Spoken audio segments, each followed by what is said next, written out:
After the appropriate preparation of a wall, apply 1 or 2 coats of pittura di fondo per effetti decorativi on the surface to be decorated.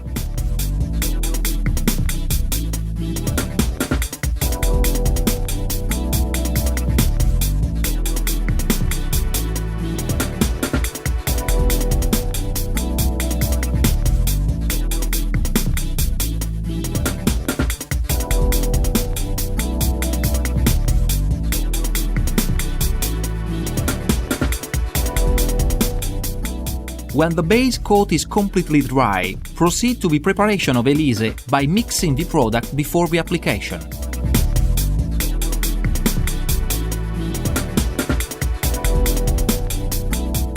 Apply a coat of Elise using Cetos Plus brush from Griff line.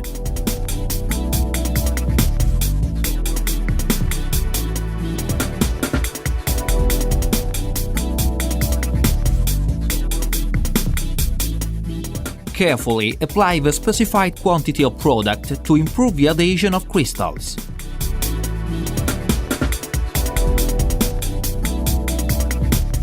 When the surface is still wet, proceed with the decoration using Rosotto Plus from Griff line to achieve the desired effect.